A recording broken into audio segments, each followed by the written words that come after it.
Hey, Philip and John. John, I don't know if you wanted your video broken down, but it's not much extra work, so I'll just do it since we're at it. We'll start with Bro, Philip here.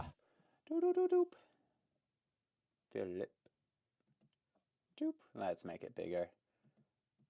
Let's zoom her in. Doo doo doo doo. And let's break down what's going on here. So, transition from toes to heels. That's nice. Good delay on the snap of the upper body. Uh, Get onto the heels a little bit later. That's too early still. You want to be getting onto the heels more around here. That's just making it a little bit tougher for you. You don't need to hold it that long. Everything else about this form and takeoff so far is looking really good. So that means something probably goes wrong at this point. So let's see what that could be.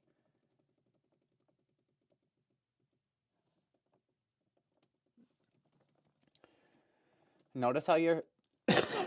Sorry about that. Notice how you're getting more into an edge and your feet are kicking out. This is telling us that you're going and throwing too far back, too much over your butt. So when you're going and throwing and popping, instead of going and throwing over your heel edge, what you're doing right now, and because that's going and kicking your feet out, and that's giving you this little bit of off axis and why you're not able to hold it smooth. Everything else you're doing pretty proper. The timing of the takeoff and stuff is good enough. You could delay the snap a little bit because see right here how your arms are now not throwing and instead we're just lifting up. So you do need to delay that snap a little bit, but your main issue is that you're throwing too much over the heel edge. And it's really at this last second here. I think it's happening because you're going and throwing your upper body, hitting your max extension, and then you're trying to keep that momentum going, but shifting you up and you're trying to stretch, and that's overstretching your upper body, making it so you're going and pulling away from your lower body, and that's why your legs are sort of kicking out and not staying underneath you. So all you need to do is delay your upper body snap, make sure that you're not going and over snapping. This will be easier by delaying your setup carve, and then as you go and snap off the takeoff, make sure that you're keeping your weight relatively over your board. You can do this just by making sure that your hips are a little more hinged forwards. When doing a frontside 360, ideally you're doing it sort of like a hard way front free off your heels, but your weight and everything's still set over your board. So here, your weight's just getting too far away from your board. So yeah, delay the snap, delay the setup carve, and that should result in that front free working because everything else looked good. Nice. Let's see right here. Oh, we got the slow-mo. This breakdown's going to be luxurious. All right. So let's see what's happening here. Sorry. Bad at zooming. Okay, that's as zoomed in as we're going to get it.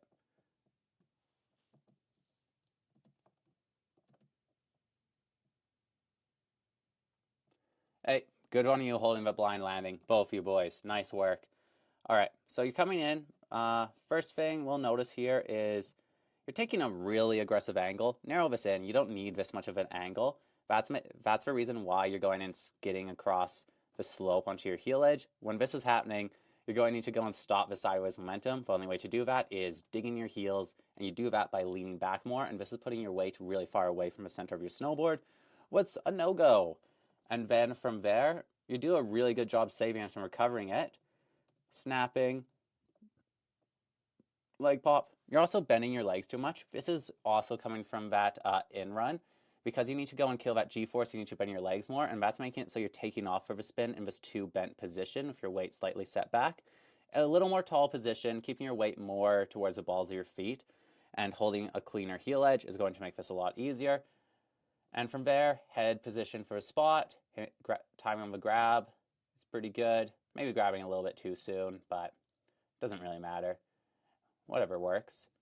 And yeah, just a little under-rotated. So here, really close. Again, you're just making one mistake, and that mistake is coming too heavy on your toes, making it so you need to go too heavy on your heels, and that's making it so you have too much bend in your legs, and that's making it so you can't get a clean pop off the jump, and that's making it so you don't get that nice arc that makes the trick easier to land.